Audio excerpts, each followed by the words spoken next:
বর্তমান সমাজের ভিতরে আউল বাউল ফাউলরা আমার আল্লাহকে নিয়ে গালি দিচ্ছে। ও মুসলমান, তুমি কি দেখতেছো না? তোমার সামনে কি এগুলো পড়ে না?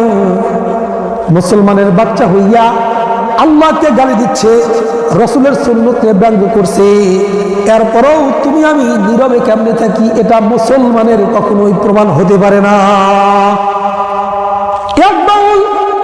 বর্তমান বিশ্বের ভিতরে এমন করে কথা বলতেছে, আল্লাহকে বলে আল্লাহর নাকি কথা আর আগামাথা গোয়া কিছু বোঝে না। নাউজুবিল্লাহ বলেন।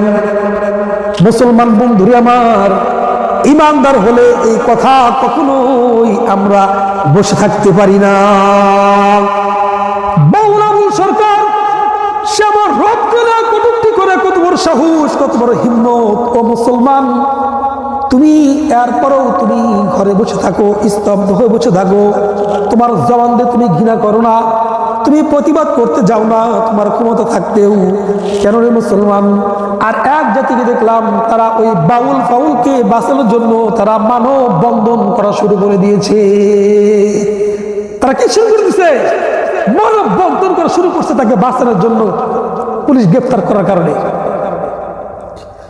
রাসূলের যুগে জালিমদের ভিতরে যখন আল্লাহর পয়গম্বর যখন হকের দাওয়াত দিলেন, কুলু লা ইলাহা ইল্লাল্লাহ দাখালাল জান্নাহ, লা ইলাহা ইল্লাল্লাহ পড়ো তোমরা জান্নাতের মেহমান হয়ে যাও, তখন ওই সময় জালিমদের মধ্যে আবু জেহেল, উতবা, শাইবা সব বড় বড় লিডাররা, কাফেররা আল্লাহর পয়গম্বরকে যেমন কুরুক্তি করেছে, আল্লাহর পয়গম্বরকে যেমন গালি দিয়েছে, পাগল বলেছে, তারা এই যুগের ভিতরে এসেও আমাদের দেখতে হচ্ছে একটা আউল বাউল যে প্রস্তাব করে পারি না, তো বাউল ফাউল যার মুখে দাড়ি নাই, দেখা যায় হিজড়ের মতো, একটা হিজড়ের মতো মানুষ হয়ে বাউল হয়ে আমার রাসূলকে কটূক্তি করবে, আল্লাহকে নিয়ে কটূক্তি করবে।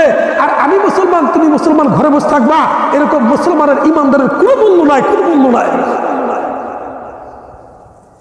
চোখ দিয়ে পানি আসে, চোখ দিয়ে পানি আসে মুসলমান, যে আমার আল্লাহকে নিয়ে একজন বাউল, সাধারণ বাউল, যেটা পায়ের যোগ্য না, আর সে আলেমদেরকে নিয়ে সে বড় বড় কটূক্তি কথা বলে, আল্লাহকে নিয়ে কটূক্তি কথা বলে। সে বলে আল্লাহ এমন কথা কয় যে তার আগা গোয়া আমি গোয়া কিচ্ছু খুঁজে পায় না। সে বলতেছে আল্লাহ কোরআনে বলছে আউয়ালু মা খালাকাল্লাহুল ইশক। আবুল সরকার বলে আল্লাহ কোরআনে একবার বলছে আউয়ালু মা খালাকাল্লাহুল ইশক। আল্লাহ কোরআনে একবার বলছে আল্লাহ সর্বপ্রথম সৃষ্টি করেছেন এই ইশককে।